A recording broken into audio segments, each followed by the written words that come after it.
unless somehow they end up with Deshaun Watson, which has been a suggestion around the internet. And Peter Schrager did just tweet eye emojis about 20 minutes ago. No idea what that's about. Could just be him reacting to this Russell Wilson trade. But I think there is that fear that lurks over everything. If you are, say, a fan of an NFC West team. Outside of that, though, how much did this trade change the dynamic of the NFC? He went from the NFC to the AFC. He went from a team that was consistently an NFC playoff team to a team that's in the AFC. He went from a team that stood in definitely the Niners' way. We'll talk about the Niners separately. But when you rattled off the teams every year, even I probably would have picked him to go to the playoffs this year with Russell Wilson back. Yeah, you just hit it on the head, though. This year, based on their resume, is an outlier. This year was not only not the norm, it was far away from what they were used to. This, over the last decade of Russell Wilson, this was 2 losses worse than their worst season. The previous year, they had won the division and won 12 games. They have owned the Niners. 16-4 against them historically. They play really, really well against the Rams and the Cardinals. Like, they play like, and the Rams have been now a consistent playoff team for half a decade.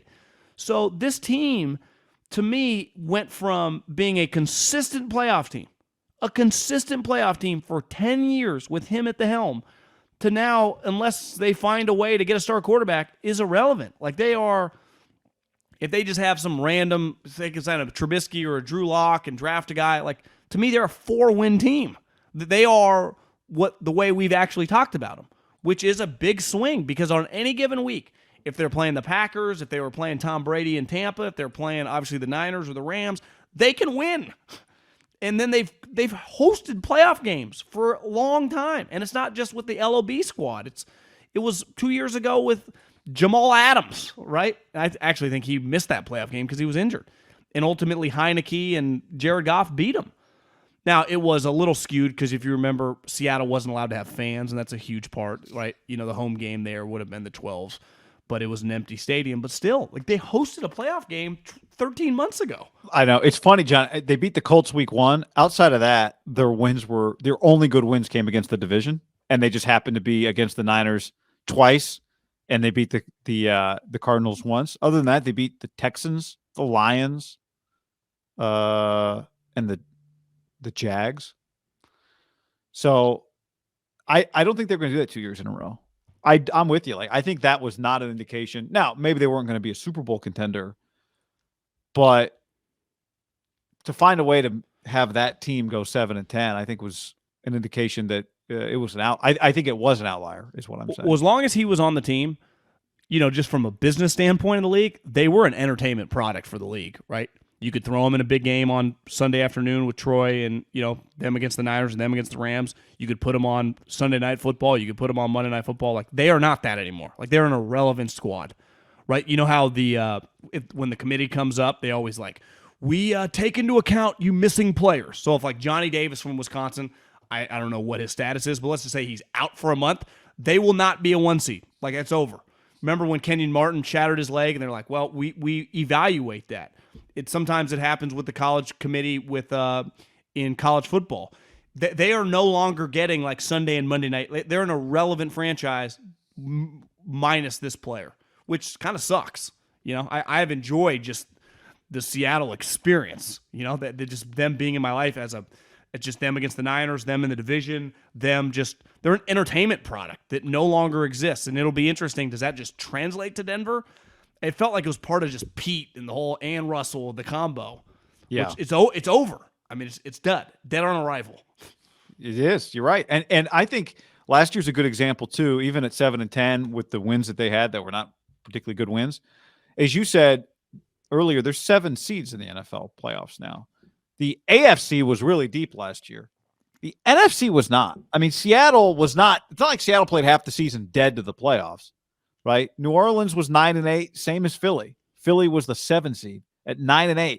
Minnesota was 8-9. Washington football team was 7-10, same record as Seattle. They weren't. I wouldn't say they were close to the playoffs, but they were in the playoff conversation down the stretch of the season. it got a little weird, and they needed a few things to break their way. You're saying like the Chargers who missed the playoffs in the AFC were better than all these teams you're listing, right? Yeah, and the Colts, and maybe even the Dolphins, and a healthy Cleveland, Ravens, and the Baltimore. Ravens. Yeah. So I'm just saying, great Seattle is what we're used to. Even shitty Seattle is potentially a playoff team. I agree. Like they were, I don't want to say almost a playoff team, but almost a playoff team. Wouldn't you say the NFC right now is? I mean, the AFC is stacked. The NFC, Brady retired. The Saints not going to be back on the Bucs. Yeah, so the Bucs are no longer a 12-13 win team. That division sucks. As of right now, the NFC East, like as long as Jalen Hurts is their quarterback, I don't care how great their draft becomes, they're just going to be flawed. Dallas, we've seen they just got issues. Even if they are, a lock, you would say if they just bring back the majority, they're an 11-win team. Well, they're cutting one of their best players. Yeah, I mean, I know Amari had a down year, but scored a touchdown in the playoff game pretty easily, actually, wide open in the corner of the end zone. So to me, the NFC right now, Arizona might have a holdout at quarterback. Well, did you see he put all the pictures back? Did you send me that? I did see that, yes. Yeah, so everything's good. Do you just keep that in the hopper? Or did he have to, did he have someone do that? Reactive? Yeah. I love the idea of him staying up till 2 a.m. doing it. But you would say that they are one of the better teams. The Niners are one of the better teams, too, clearly, but they have question court. To me, the only two teams that don't have Sean questions. Payton's gone from the conference. See ya, right? Adios.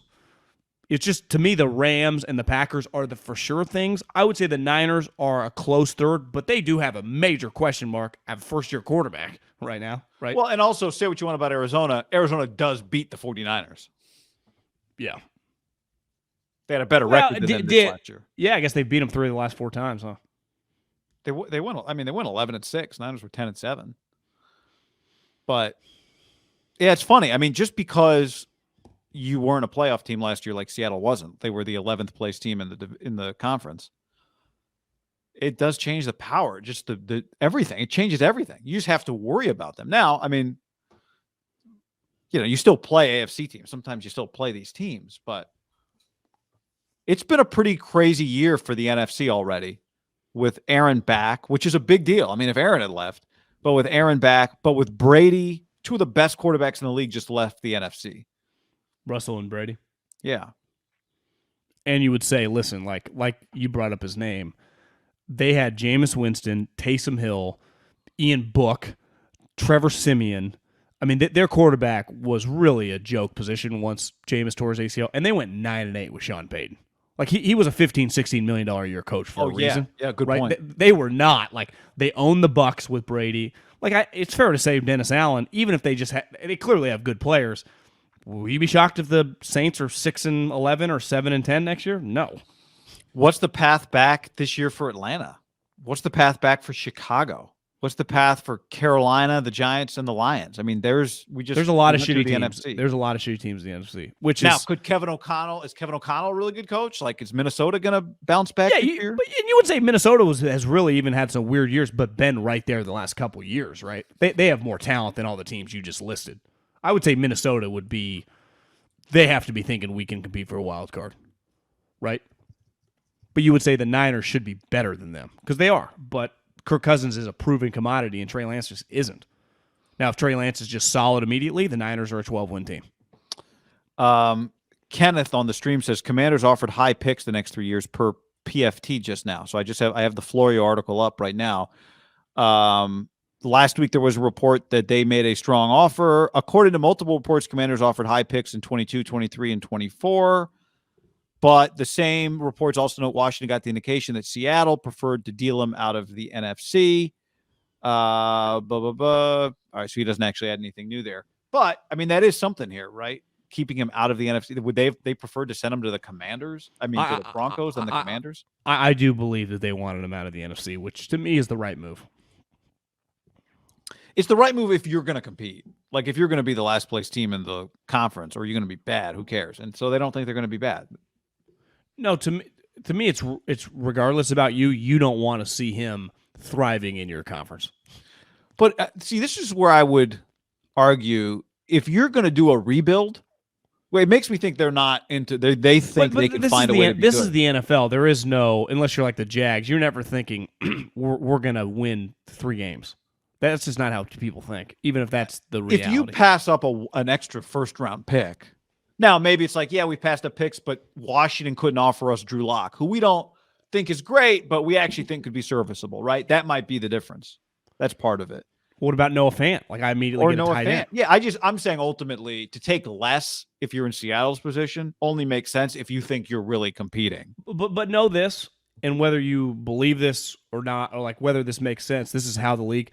3 years from now, a first round pick is not viewed as that great. It's viewed as a second round pick.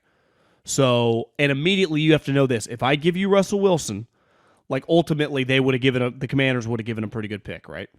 Because I have to look where they're drafting, but top 12.